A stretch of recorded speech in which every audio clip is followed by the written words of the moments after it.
Soyez toutes et tous les bienvenus aujourd'hui. L'amour du Christ nous fait des frères et des sœurs. Il est vivant au milieu de nous. Alors entrons avec joie et confiance dans la maison du Seigneur. Et nous y trouverons la grâce, la paix qui nous sont données de la part de Dieu le Père et de Jésus-Christ, notre Sauveur. Je vous invite à vous lever pour chanter cette joie d'être ensemble avec le chant « Célébrer, nous venons célébrer ».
Célébrons-le par un comportement qui soit conforme à son enseignement. Célébrer, nous venons célébrer, nous venons pour louer, adorer Dieu notre Père.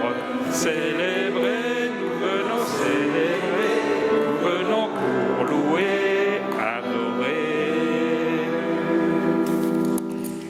Nous resterons debout pour louer le Seigneur. Seigneur, avec les croyants de tous les temps, nous te louons et nous t'acclamons. Béni sois-tu, toi qui viens au nom du Seigneur. Béni sois-tu, le messager vivant de la paix. Cette paix, ta paix, donne-nous, Seigneur, de l'accueillir, d'en vivre et d'en témoigner là où nous sommes. Que nous soyons avec toi, par toi, les artisans de ta paix, malgré les épines qui sans cesse menacent de l'étouffer en nous et autour de nous. Seigneur, c'est en toi que nous nous confions pour te rester fidèles malgré tout. Et c'est à toi que nous nous confions notre monde de femmes et d'hommes assoiffés de paix et de vie. Béni sois-tu, Seigneur, pour tous tes dons et pour la paix que tu donnes. Amen.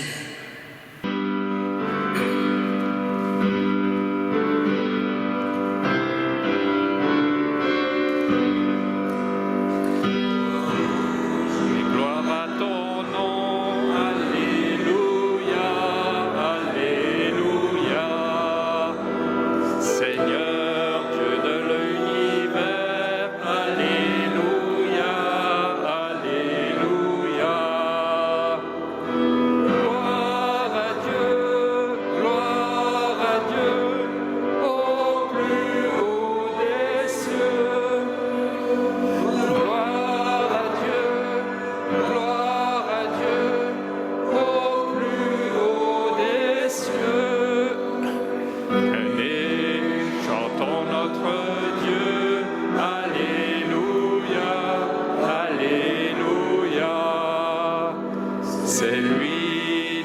notre Créateur.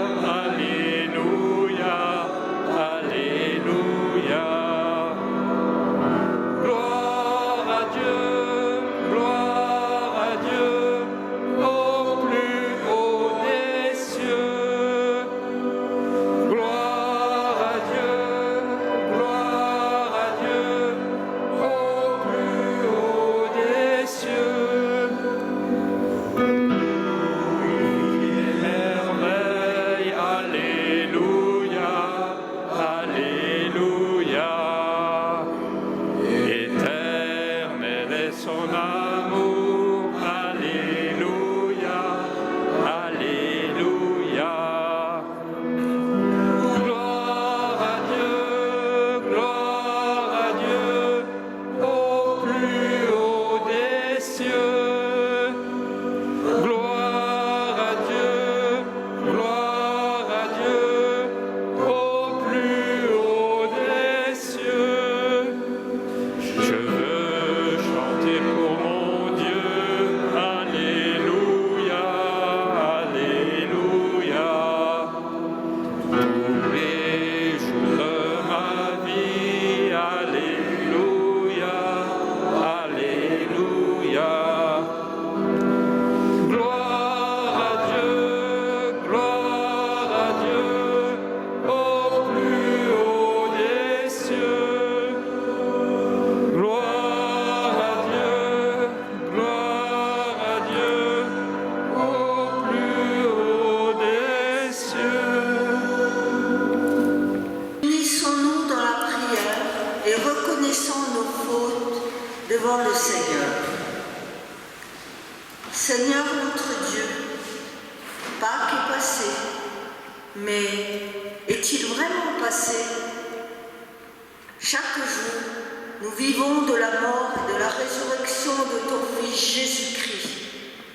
Il nous appelle à la vie, il nous offre la vie. Nous nous humilions devant toi de ne pas être débordants de reconnaissance, de nous emporter comme si ton Fils n'était pas vivant et vivant parmi nous pour toujours.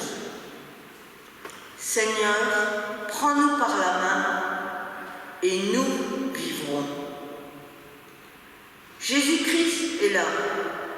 Il nous précède sur nos routes, il nous accompagne. Et nous restons en arrière, hésitants, incertains, apeurés, refusant parfois tout net d'avancer. Alors que la joie, la certitude du triomphe de la vie devrait se lire sur nos visages pour que nous les communiquions à d'autres et pour nous animer nos pas. Seigneur, prends-nous par la main et nous vivrons. Au soir de Pâques, à tes premiers disciples que la confiance avait abandonnés, tu as dit « La paix soit avec vous ». Et de même, aujourd'hui tu nous redis « La paix soit avec vous ». Et tu nous presses de sortir de nous-mêmes, de notre monde clos et cloisonné, de nos peurs, de nos inimitiés. Tu nous envoies annoncer cette paix que nous obtient ta gloire sur le mal et la mort. Seigneur, redonne-nous confiance en toi. Donne-nous du courage et nous nous remettons en marche. Seigneur, prends-nous par la main et nous vivrons. Amen.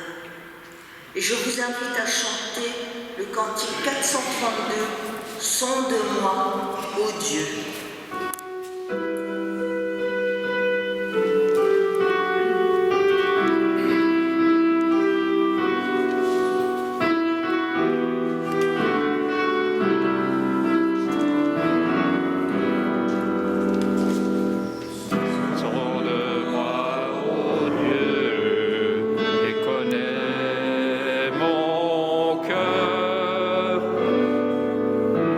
Éprouve-moi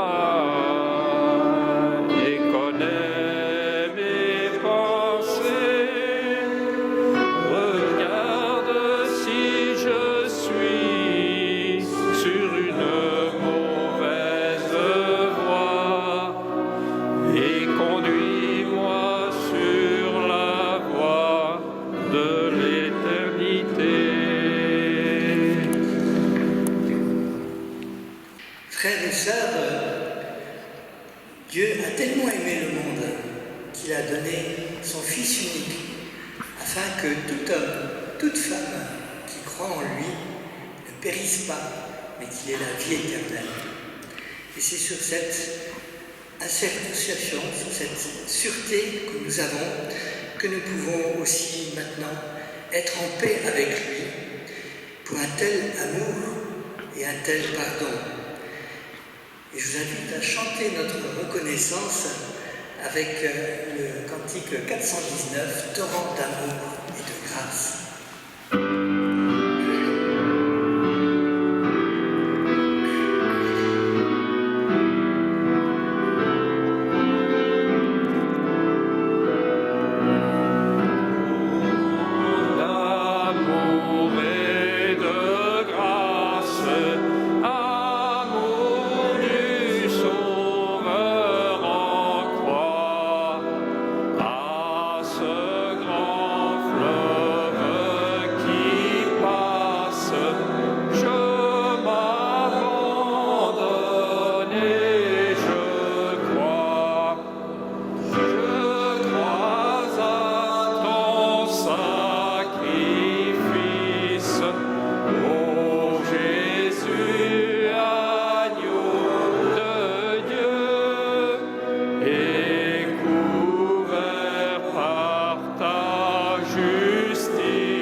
Elle est toute simple, mais c'est parfois compliqué à la mettre en pratique.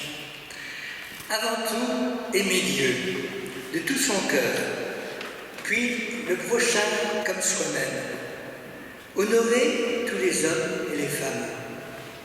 Ne point faire à autrui ce que nous ne voulons pas que l'on nous fasse.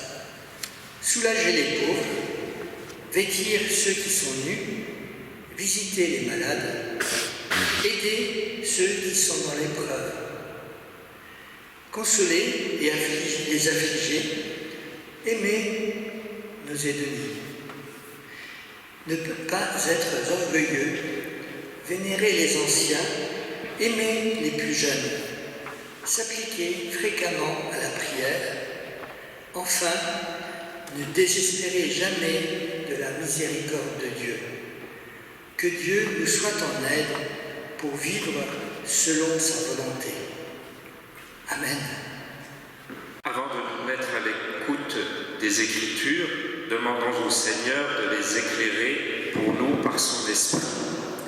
Prions. Seigneur, ta parole est pour tous les hommes semence de vie, ferment du royaume et germe d'espérance. Seigneur, dispose nos cœurs et nos esprits pour que nous la recevions avec simplicité et avec joie. Que ta parole nous fasse porter les fruits que tu attends. Nous te le demandons par Jésus-Christ, notre Seigneur. Amen. Notre première lecture se trouve dans le livre des Actes des Apôtres, au chapitre 5, les versets 12 à 16. Les apôtres accomplissaient beaucoup de signes miraculeux et de prodiges parmi le peuple. Tous les croyants avaient l'habitude de se rassembler dans la cour du temple, sous la galerie de Salomon. Personne d'autre n'osait se joindre à eux, mais le peuple tout entier les tenait en haute estime. Un nombre toujours croissant d'hommes et de femmes croyaient au Seigneur et se joignaient à eux. On allait jusqu'à porter les malades dans les rues, où on les déposait sur des lits ou des civières, pour qu'au passage de Pierre, son ombre au moins couvre l'un d'eux. Des villes voisines même, les gens accouraient en foule à Jérusalem pour amener des malades et des personnes tourmentées par de mauvais esprits. Et tous étaient guéris. Et nous poursuivrons avec l'évangile de Jean, au chapitre 20, les versets 19 à 31. Et c'est ce texte qui servira de base à la prédication de ce jour. Ce même dimanche, tard dans la soirée, les disciples étaient dans une maison dont ils avaient soigneusement verrouillé les portes parce qu'ils avaient peur de leurs compatriotes. Jésus survint. Tout à coup, il se trouvait là, debout au milieu d'eux. Il leur dit « Que la paix soit avec vous ». Après ces mots, il leur montra ses mains et son côté. Les disciples furent remplis de joie parce qu'ils revoyaient le Seigneur. « Que la paix soit avec vous », leur répéta-t-il. « Comme mon Père m'a envoyé, moi aussi je vous envoie. » Après avoir dit cela, il souffla sur eux et continua « Recevez l'Esprit Saint. Ceux à qui vous pardonnerez leurs péchés en seront effectivement tenus quittes. Et ceux à qui vous refuserez ce pardon resteront chargés de leurs péchés. » L'un des 12, Thomas, surnommé le jumeau, n'était pas avec eux lorsque Jésus était venu les voir. Les autres disciples lui racontèrent « Nous avons vu le Seigneur !» Mais il leur répondit « Si je ne vois pas de mes propres yeux l'empreinte des clous dans ses mains, si je n'enfonce pas moi-même mon doigt à la place des clous, et si je ne mets pas ma main dans la plaie de son côté, je n'en croirai rien. » 8 jours plus tard, les disciples étaient de nouveau réunis dans la même chambre. Cette fois-ci, Thomas était avec eux. Jésus survint, toute porte close. Soudain, il était là, debout, au milieu d'eux, et leur dit « Que la paix soit avec vous. » Puis il se tourna vers Thomas. « Avance ton doigt, lui dit-il, mets-le ici, regarde mes mains. Avance aussi ta main et pose-la dans la plaie de mon côté. Cesse de douter et crois. » Thomas s'écria « Mon Seigneur et mon Dieu. » « Parce que tu m'as vu, tu crois, lui dit Jésus. Heureux ceux qui croiront sans avoir vu. » Jésus a accompli sous les yeux de ses disciples encore beaucoup d'autres miracles qui n'ont pas été rapportés dans ce livre. Ceux qui y sont mentionnés ont été consignés par écrit pour que vous puissiez croire que Jésus est le Christ, le Fils de Dieu, et que par cette foi, vous possédiez la vie dans la communion avec sa personne. Amen. Seigneur, ta parole est la vérité et la vie. Éclaire-nous par ta vérité. Amen. Et je vous invite à vous lever pour chanter ensemble Cantique 228, qu'aujourd'hui, toute la terre, nous chanterons les strophes 1, 2 et 5.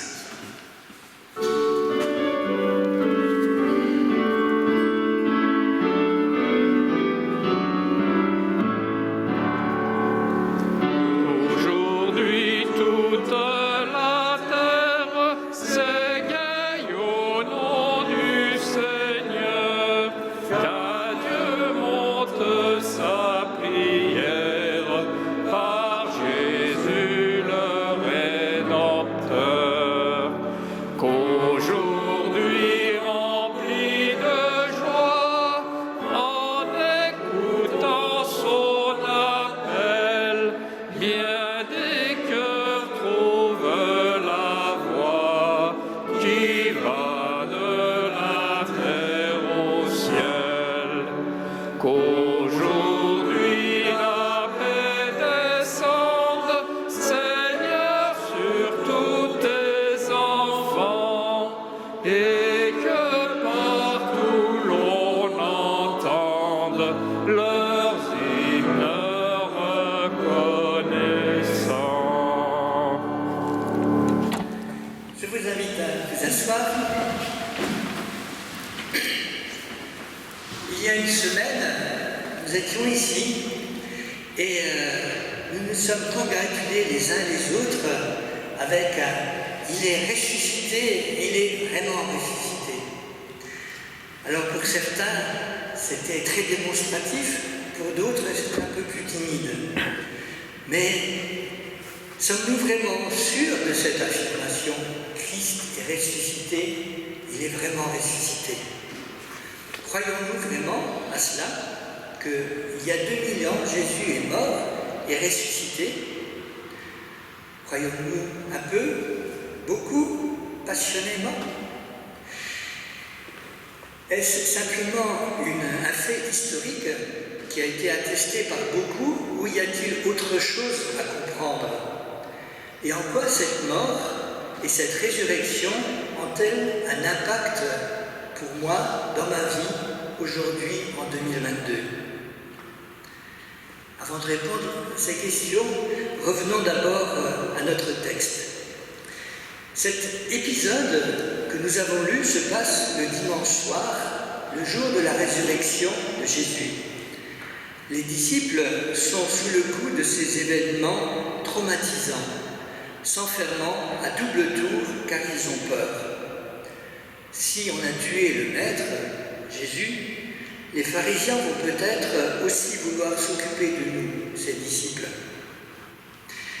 Il y a bien des rumeurs et des affirmations disant que certains ont vu Jésus vivant ce matin, mais dans l'état où nous l'avons vu vendredi après-midi, cela paraît vraiment peu plausible. Et dans ce moment où tout est chamboulé, où ces 3 années de compagnonnage avec Jésus sont réduites à néant, Jésus entre dans leur lieu, dans leur pièce cadenassée, et leur dit « Shalom, la paix soit avec vous ». Ce terme « Shalom », que l'on traduit en français par « la paix », contient un sens bien plus profond. Lorsque nous lisons l'évangile de Jean au chapitre 14 et au verset 27, Jésus dit à ses disciples « Je vous laisse la paix, je vous donne ma paix. Je ne vous la donne pas comme le monde le donne. Que votre cœur ne se trouble point et ne s'alarme point. » Nous voyons que Jésus fait une différence entre la paix et sa paix. Et donc, actuellement, nous voyons que le monde essaye de chercher à faire la paix. On voit ça en Ukraine, on voit ça en Éthiopie, et on voit ça dans d'autres parties du globe. Alors, en quoi consiste la paix humaine? Cette paix consiste à arrêter les combats, à chercher un compromis plus ou moins acceptable pour chaque partie, à établir des frontières que chaque belligérant doit accepter de gré ou de force. Ça, c'est la paix qu'offre le monde. Je ne t'attaque plus ou je ne t'attaque pas, mais toi ne m'attaque pas. Cette paix humaine est basée sur la force ou sur la non-agression simplement. Et dans nos vies de chacun, nous avons pu vivre ou nous vivons des situations de conflit sur le plan professionnel, social, amical et même parfois familial. Et pour sortir de ces conflits, nous avons à faire la paix. Mais quelle paix? Un pacte de non-agression? Une paix dominée-dominateur? Une paix gagnant-perdant? Est-ce que c'est ça la paix? Jésus propose une paix tout à fait différente. Elle n'est pas basée ni sur la force, ni sur la puissance, ni sur l'écrasement de l'autre. Le shalom que Jésus dit à ses disciples, et à nous également, est d'une toute autre nature. La racine de ce mot hébreu shalom peut se traduire par paix intérieure, plénitude, perfection, bien-être, calme, sérénité, complétude. Tout un programme. Jésus propose une paix intérieure qui n'est pas tributaire de la situation extérieure que vivent les disciples. Ils ont peur, ils craignent pour leur vie, et leur vie est complètement chamboulée par ces derniers jours. Et Jésus leur propose la paix intérieure. Nos vies sont parfois chamboulées aussi. Nous sommes dans la crainte de beaucoup de choses, du Covid, de la maladie, de l'avenir. Que devons-nous faire? Que ne devons-nous pas faire? Tout ça, c'est des questions qui peuvent être angoissantes parfois. Mais Jésus nous propose une paix intérieure. En lisant ce texte, et la peur qui fait que les disciples s'enferment à double tour, je me suis demandé si nous n'avions pas quelques ressemblances avec ces disciples. Ou peut-être nous nous enfermons aussi bien au chaud dans notre temple, dans notre communauté, dans nos us et coutumes, dans nos traditions. Et alors que Jésus veut que nous allions plus loin, alors qu'il veut nous donner cette paix intérieure. Il nous dit que la paix soit avec vous, le répéta-t-il, comme mon Père m'a envoyé, moi aussi je vous envoie. C'est au verset 21.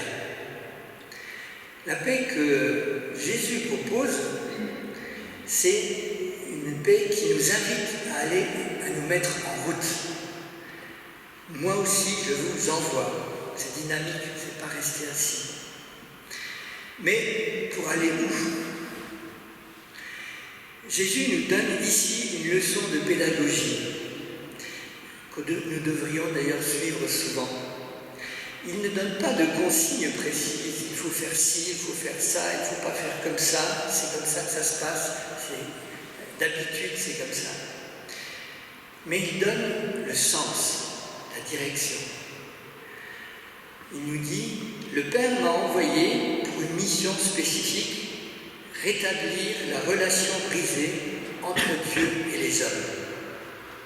Moi, je vous envoie pour annoncer cette bonne nouvelle à vos familles, à votre entourage, à votre ville, à votre boulot, et même peut-être au monde entier. La relation entre Dieu et les hommes est rétablie grâce à l'amour et au sacrifice de Jésus. La manière de faire sera différente pour chacun d'entre nous, car chacun est différent. Et Dieu fait attention à nos différences, puisqu'il nous a créés différents. Mais Jésus nous dit, je vous donne le Saint-Esprit qui vous aidera à concrétiser ce sens. Jésus donne le sens de son envoi, il laisse la liberté et la responsabilité à chacun d'entre nous sur la manière d'y arriver. De même, dans la suite de ce texte, il y a cette notion de responsabilité importante qui existe. Nous lisons « Ceux à qui vous pardonnez, leurs péchés en seront effectivement tenus pour quitte. Et ceux à qui vous refusez ce pardon resteront chargés de leurs péchés. » Quelle responsabilité nous avons ? Pardonner ou pas pardonner ? Dieu nous demande de manière inconditionnelle à nous pardonner les uns les autres. Dans la majorité des cas, cela peut être tout à fait possible par nos forces dans la vie de tous les jours, les petites choses de la vie quotidienne. Parfois, c'est plus difficile. Nous avons été blessés de manière plus profonde et le pardon n'est pas automatique. C'est une volonté. Et donc, il y a des moments où on a peut-être la volonté, mais on n'y arrive pas. Nous n'avons pas la force de pardonner à quelqu'un. Et donc là, la technique est différente. C'est-à-dire que si nous avons la volonté de pardonner, nous avons à demander à Dieu la force de pardonner. Et Dieu nous donnera cette force pour pardonner. J'en suis témoin à plusieurs reprises. Il nous donne cette force. Ce n'est pas par notre force parfois que nous pouvons pardonner. Et puis il y a parfois des blessures qui sont tellement profondes, tellement terribles, tellement à vif, ou trop destructrices, qu'elles nous empêchent de donner le pardon. Pour l'instant. Rémi est un détenu que je suis actuellement et son seul moteur pendant fort longtemps, c'était la haine. Et donc cette haine l'a conduit à faire effectivement des choses qui n'étaient pas terribles, ou plutôt qui étaient terribles justement. Et donc un jour, il ne supportait plus ce moteur. Il est parti de Belgique à pied. Il a fait le chemin de Compostelle. Et il a fait 5400 km à pied, tout seul, avec des rencontres de droite et de gauche, avec des gens avec lesquels il a pu parler. Et au bout de ces 5400 km, quand il est retourné en Belgique, sa haine avait disparu. Son moteur n'était plus là. Parce qu'effectivement, pour lui, il a fallu plus d'un an, 1 an et demi, à travailler sur cette haine, et il a pu l'abandonner au bout de tout ce temps, et plus de 5000 km. Dieu ne nous condamne pas, mais il nous demande et nous encourage à aller plus loin. Et parfois, ça prend un peu de temps, mais il nous encourage à le faire. Il en est de même avec Thomas dans notre récit. Thomas est le vrai loser. Il a tout perdu. Il a 3 ans de sa vie, son maître, ses illusions, lui qui était un fidèle de Jésus. Le dimanche, il ne reste pas avec ses amis, il préfère être seul avec sa douleur. Lorsqu'il retrouve ses amis, et après les avoir entendus raconter cette rencontre incroyable, Thomas est devant un dilemme. Croire ou ne pas croire ce qu'on lui raconte. Nous parlons souvent de Thomas l'incrédule, de Thomas l'homme qui doute. Mais combien sommes-nous à lui ressembler, à nous heurter comme lui à cette incroyable nouvelle? Jésus vit, il est ressuscité et il vit encore aujourd'hui. Oui, combien sommes-nous dans ce cas? Beaucoup d'hommes, de femmes, de jeunes, de personnes plus âgées, des gens qui ont suivi un catéchisme et d'autres qui n'ont jamais entendu parler. Même dans le cœur des croyants, le doute arrive parfois à s'insinuer. Il nous arrive d'être contaminés par la pensée dominante de ce monde, au point de nous demander si tout ce que dit la Bible est vraiment vrai. Il nous arrive d'être impressionnés par la manière dont notre siècle se passe si facilement de Dieu.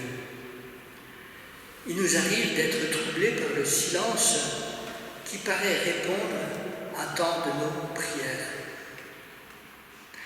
Il nous arrive aussi d'être effrayés par la cruauté et l'injustice et par la violence d'un monde qui continue à vivre comme si Jésus n'était jamais venu, au point de douter de l'existence et de l'amour du Père. Combien de fois avons-nous entendu, si un Dieu existait, il n'y aurait pas ça qui se passerait? Thomas ne croit pas ce qu'on lui dit. Il demande à voir, il demande à toucher. Il veut se rendre compte par lui-même. On dit que Thomas est incrédule. Moi, je dirais plutôt que Thomas n'est pas crédule. Il ne croit pas n'importe quoi. Il ne se laisse pas embrigader par n'importe qui, même pas par ses camarades. Il tient à faire une expérience personnelle avant de donner son adhésion, à avoir la foi. La foi, la traduction littérale de la foi, c'est l'adhésion. Adhésion, c'est adhérer, être au plus près. C'est un signe de prudence et de sagesse, finalement, de ne pas adhérer comme ça, parce qu'on a dit. Comment se fait-il que cette parole des disciples n'a pas convaincu Thomas quand ils lui ont dit qu'ils avaient vu Jésus? Alors que la parole de Jésus le convainc et provoque la foi. Tout simplement parce qu'il y a eu une rencontre entre Thomas et Jésus. Thomas n'entend pas seulement parler de Jésus, il l'entend parler et il le voit. On passe de lui dire à la rencontre personnelle. L'expérience personnelle est importante pour la foi. Elle est importante aussi pour Thomas. Elle est importante tout autant pour nous. La foi, ce n'est pas des leçons apprises, ce n'est pas une théologie ou un catéchisme qu'on répète. La foi, c'est d'abord une rencontre, une adhésion réfléchie et personnelle. On n'a pas la foi parce qu'on croit à ce que le pasteur a dit, mais parce qu'on a compris que la parole de Dieu est vraie pour soi, parce qu'on a décidé d'en faire le point de référence pour sa vie. La réforme est sur ce principe-là. Les réformateurs ont voulu que chacun ait une foi personnelle. Ils ont voulu que chacun lise la Bible pour y découvrir la vérité qui le concerne et qui le fait vivre. Dès le début, les protestants ont été de grands lecteurs de la Bible. Les enfants, d'ailleurs, apprenaient à lire dans la Bible de leurs parents. Il n'y avait pas beaucoup de livres à cette époque-là. Les réformateurs ont voulu que chaque chrétien prie par lui-même et ne se contente pas de réciter des prières apprises par cœur. Et nous, aujourd'hui, où en sommes-nous? de notre lecture, de notre prière personnelle. L'esprit de la Réforme est formateur de personnalités, de caractères qui savent ce qu'ils veulent et ne se laissent pas faire, comme Thomas. La première confession personnelle de la Seigneurie et de la divinité de Jésus, c'est dans la bouche de Thomas qu'elle explose. Mon Seigneur et mon Dieu. Vous pouvez entendre qu'il ne dit pas Seigneur et Dieu, non, il dit mon Seigneur et mon Dieu. Il y a toute une relation étroite.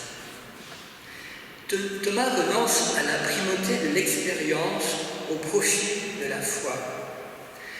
Il comprend enfin qu'aucune expérience, ni de vision de la croix, ni de toucher les plaies qui en font mémoire, ni encore moins des apparitions du ressuscité, ne pourra le convaincre de la seigneurie du crucifié sur le monde. Mais c'est cette relation personnelle qui est. Ainsi, dans l'évangile de Jean, Thomas est le premier héros de la foi. Il ne cherche plus à ressentir la présence de Jésus, mais de vivre de la présence de Jésus. Il n'est plus dans l'émotion, mais dans l'adhésion, dans la volonté de croire. Nous aussi, nous avons également à vivre quotidiennement de la présence de Jésus dans notre vie. Cela nous permet d'assurer la tâche qu'il nous a confiée à nous, ses disciples, depuis tous les temps. Allez apporter la bonne nouvelle, sortez, allez annoncer cette nouvelle. Pour nous aider, Jésus nous propose le Saint-Esprit et il nous propose son shalom, cette paix intérieure. La sérénité aussi, afin qu'en tout temps et en toutes circonstances, nous puissions dire à la suite de Thomas, mon Seigneur et mon Dieu. Amen.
berger, je ne manquerai de rien.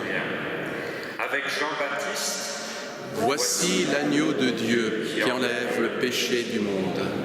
avec André, Nous avons trouvé le Messie.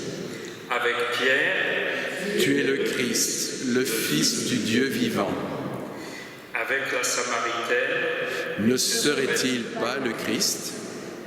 avec le père de l'enfant épileptique, Je crois, viens au secours de mon manque de foi. avec Marie-Madeleine, Maître, avec Thomas. mon Seigneur et mon Dieu.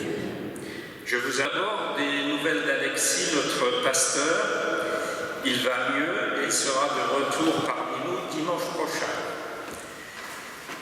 Merci à Denis d'avoir présidé ce culte du deuxième dimanche de Pâques.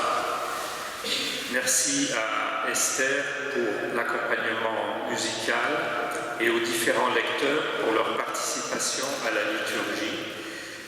Et merci aussi aux projectionnistes et à Michel pour la diffusion de notre culte sur le site internet de la paroisse. Je rappelle que la formation Libéré 2 aura lieu du vendredi 29 avril au dimanche 1er mai. Les inscriptions sont ouvertes sur le site internet de la paroisse jusqu'au mardi 26 avril. Mardi, le groupe Café Partage se réunit de 14h à 17h et jeudi à 9h, l'équipe d'entretien des locaux poursuit ses activités. Vendredi, la formation Libéré 2 débutera en soirée et je pense qu'il n'y a pas de réunion du groupe de prière interconfessionnel. Donc, samedi, la formation se poursuit toute la journée. Dimanche prochain, culte à 10h30 et reprise de l'école du dimanche. Florence accueillera les enfants dès 10h15. De 14h à 17h, suite et fin de la formation Libéré 2. Merci encore de poursuivre votre soutien à la population ukrainienne par vos prières et par vos dons. C'est maintenant le moment de l'offrande. Elle représente une forme de réponse à la parole du Seigneur, que chacun donne ce qu'il a décidé dans son cœur.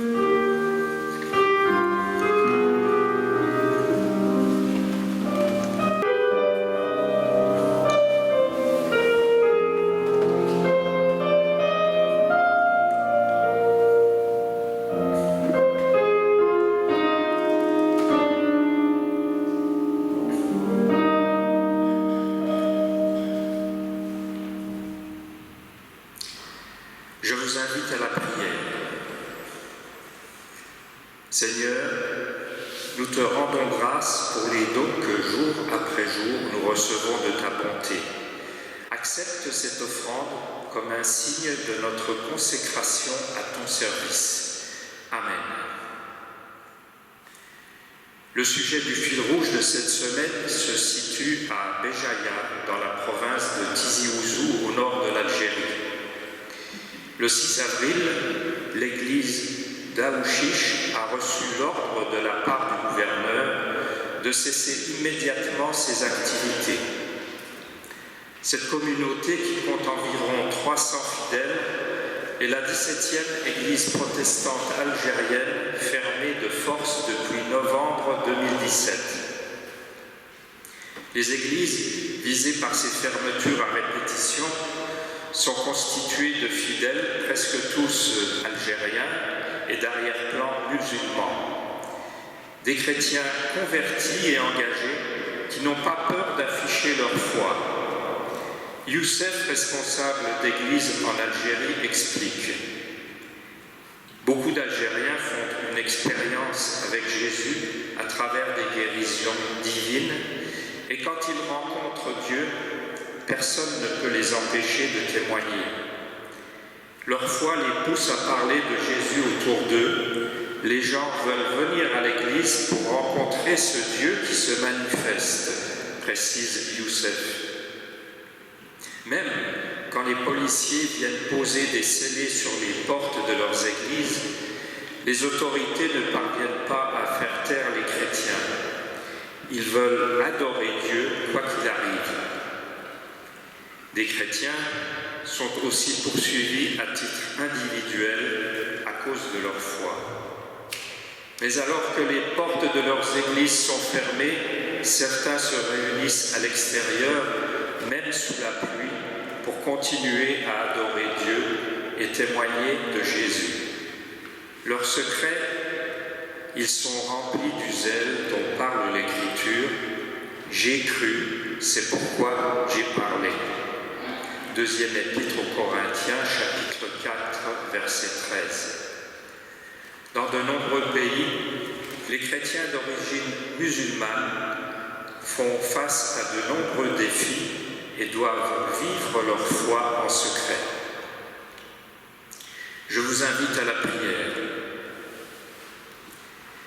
Seigneur, nous te louons pour le zèle de tes enfants en Algérie.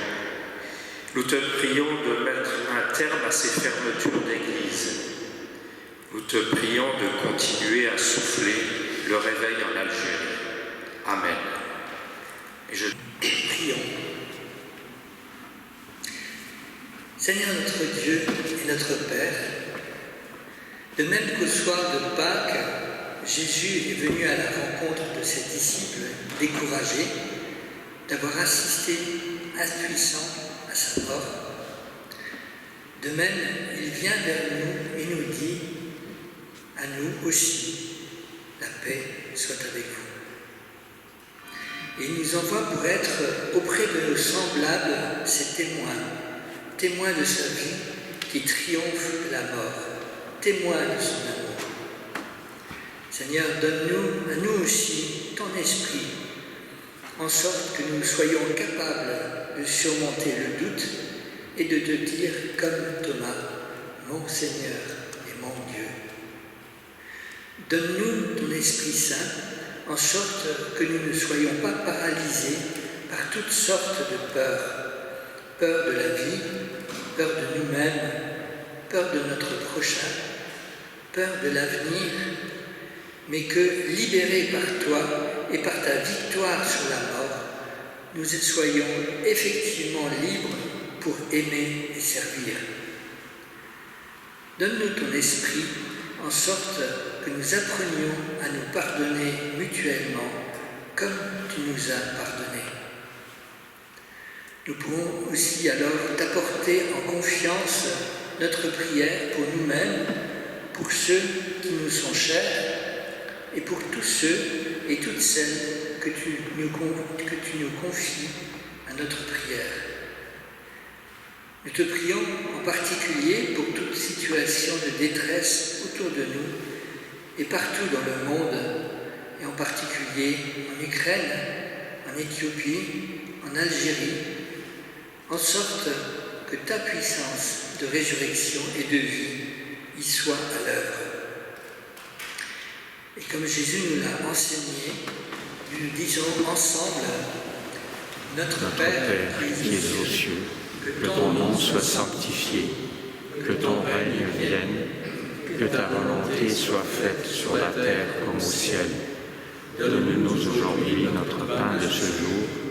Pardonne-nous nos offenses, comme nous pardonnons aussi à ceux qui nous ont offensés. Et ne laisse pas entrer en tentation, mais délivre-nous du mal, car c'est à toi qu'appartiennent le règne, la puissance et la gloire pour les siècles des siècles. Amen.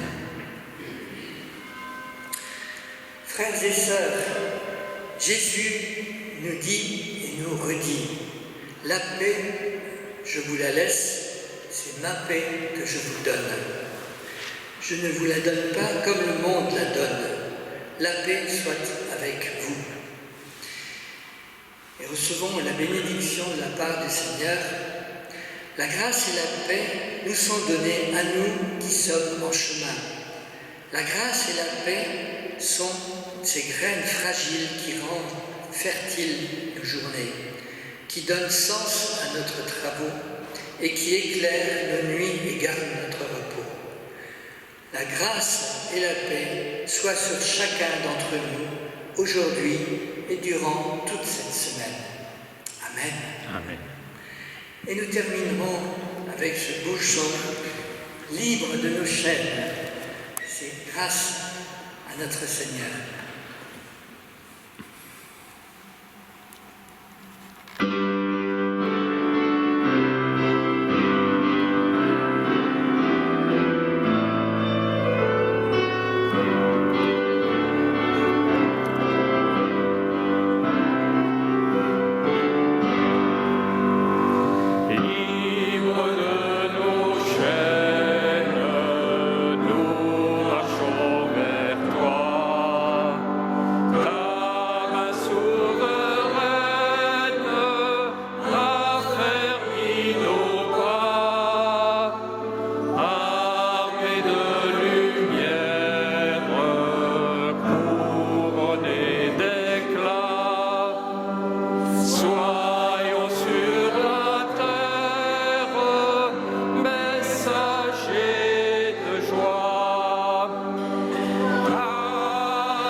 Bon dimanche et bonne semaine avec le Seigneur.